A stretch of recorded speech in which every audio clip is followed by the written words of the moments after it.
சென்னையில உள்ள ஒரு பள்ளியில கொடுக்கப்பட்ட விடுமுறையில் செய்ய வேண்டிய வீட்டுப்பாடத்தை வாசிக்கிறேன், கேளுங்க. கடந்த 10 மாதங்களாக உங்கள் குழந்தைகளை கவனித்துக் கொள்வதில் நாங்கள் மகிழ்ச்சி அடைந்தோம். அவர்கள் பள்ளிக்கு வர மிகவும் மகிழ்ச்சியாக இருந்தார்கள். அடுத்த 2 மாதங்களும் அவர்களுடைய பாதுகாவலர்களாகிய உங்களிடம் தங்கள் நாட்களை செலவிட இருக்கிறார்கள். நாங்கள் சில குறிப்புகளை கூறுகிறோம். ஒரு நாளில் குறைந்தது 2 முறையாவது உங்கள் குழந்தைகளுடன் சேர்ந்து உணவு உண்ணுங்கள். விவசாயிகளின் முக்கியத்துவத்தையும் அவர்களது கடின உழைப்பையும் பற்றி கூறுங்கள். உணவை வீணாக்கக்கூடாது என்பதையும் கூறுங்கள். தாங்கள் உணவு உண்ண பயன்படுத்திய தட்டுகளை அவர்களே கழுவி சுத்தம் செய்ய சொல்லுங்கள். நீங்கள் சமைக்கும்போது அவர்களும் உங்களுக்கு உதவி செய்யட்டும்.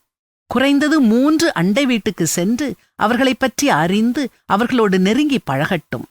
பாட்டி தாத்தா வீட்டிற்கு சென்று அவர்களோடு 2 கலந்து பழகட்டும். அவர்களுடைய அன்பு மற்றும் அவர்களின் உணர்ச்சிபூர்வமான உதவி மிகவும் முக்கியம். குழந்தைகளை நீங்கள் வேலை செய்யும் இடத்திற்கு அழைத்துச் செல்லுங்கள். அப்போதுதான் நீங்கள் உங்கள் குடும்பத்திற்காக எவ்வளவு கடினமாக உழைக்கிறீர்கள் என்று அவர்கள் அறிந்து கொள்வார்கள்.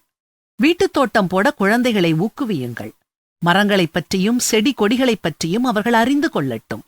உங்கள் இளமை பருவம் பற்றியும் உங்கள் குடும்ப பின்னணி பற்றியும் குழந்தைகளிடம் கூறுங்கள். குழந்தைகள் வெளியே போய் விளையாடட்டும். சில காயம்பட்டாலும் அழுக்கானாலும் பரவாயில்லை. எப்பொழுதாவது கீழே விழுந்து வேதனை இன்னதென்று அறிந்து கொள்ளட்டும். வசதியான சோஃபா வாழ்க்கை அவர்களை சோம்பேறிகளாக மாற்றிவிடும். நாய், பூனை, பறவை, மீன் போன்ற செல்ல பிராணிகளை குழந்தைகள் வளர்க்கட்டும். நல்ல வண்ணமிக்க கதை புத்தகங்களை வாங்கிக் கொடுங்கள். டிவி, மொபைல், கைபேசி, கம்ப்யூட்டர் மற்ற எலக்ட்ரானிக் கருவிகளை விட்டு உங்கள் குழந்தைகளை விலக்கிவிடுங்கள். சாக்லேட், ஜெல்லி, கிரீம் கேக்குகள், சிப்ஸ், சோடா பானங்கள், பேக்கரி பொருட்கள், பப்ஸ், சமோசா போன்ற பொரித்த தின்பண்டங்களை தவிர்த்து விடுங்கள். உங்கள் பிள்ளைகளை உற்று பார்த்து இவ்விதமான ஆச்சரியமான நன்கொடையை உங்களுக்கு அளித்த கடவுளுக்கு நன்றி சொல்லுங்கள். பெற்றோர்களாகிய நீங்கள் உங்கள் நேரத்தை குழந்தைகளோடு செலவிடுவது மிகவும் முக்கியம். இத வாசிச்சதும் இந்த வசனம்தான் ஞாபகத்துக்கு வருது. பிள்ளையானவன் நடக்க வேண்டிய வழியிலே அவனை நடத்து, அவன் முதிர் வயதிலும் அதை விடாதிருப்பான்.